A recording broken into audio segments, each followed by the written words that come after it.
Paul nous exhorte à nous supporter l'un l'autre dans l'amour, Ephésiens 4:2.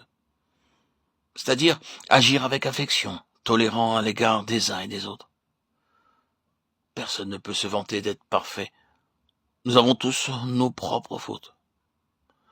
Ainsi, nous devons oublier tout ce qui est désagréable chez les autres. Notre attitude envers eux doit être amour et patience, même s'ils nous importunent par des choses désagréables.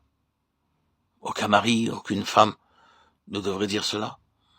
Ils s'aiment l'un l'autre et vivent ensemble paisiblement, ne partageant pas toujours le même point de vue sur tout. Ce sont les caractéristiques d'un croyant dans la famille de Dieu. Si nous avons revêtu ce vêtement spirituel, nous sommes en mesure de garder l'unité de l'esprit et de marcher dignement dans notre vocation. S'il s'agit de l'unité de l'homme, seule Babylone peut être construite et non pas Jérusalem. Paul déplace le centre d'intérêt de l'unité des croyants vers Christ qui s'est donné pour chaque croyant. Christ, la tête de l'Église, donne ses dons à l'Église pour amener le peuple de Dieu à la maturité. Cette maturité n'est pas accomplie au travers d'hommes qui conduisent, mais par les dons de Christ donnés à l'Église.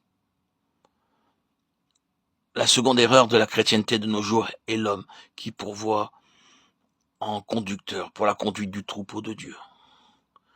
En commettant la première erreur, celle de faire l'unité, l'homme est conduit invariablement à commettre la seconde erreur. Lorsque Dieu a fait l'unité, il a pris la responsabilité de pourvoir à chaque chose pour cela. Christ, la tête de l'Église, est le seul qui puisse donner des dons à l'Église. Dons d'apôtres, de pasteurs, d'évangélistes et de docteurs.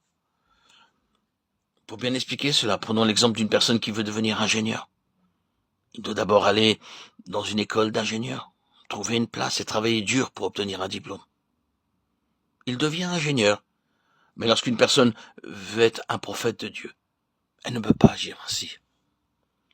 Elle peut aller dans le meilleur des collèges bibliques et étudier pendant de nombreuses années, mais aucun collège biblique ne peut produire un prophète de Dieu. L'homme ne peut pas produire un conducteur spirituel. L'homme ne peut pas produire les dons de Christ. La plupart des gens qui sortent des collèges bibliques ne sont pas des bergers, mais des mercenaires. C'est un fait bien établi, ce que le berger fait pour son troupeau et que le mercenaire fait. Un berger donne sa vie pour le troupeau. Le mercenaire, lorsque le loup attaque le troupeau, s'enfuit. C'est ainsi que de nombreux mercenaires vont de pays en pays. Ils ne sont pas des bergers, ce sont des mercenaires. Ces mercenaires ne peuvent pas amener le troupeau de Dieu à la maturité. Ils sont eux-mêmes esclaves de l'argent, d'un nom, de la renommée.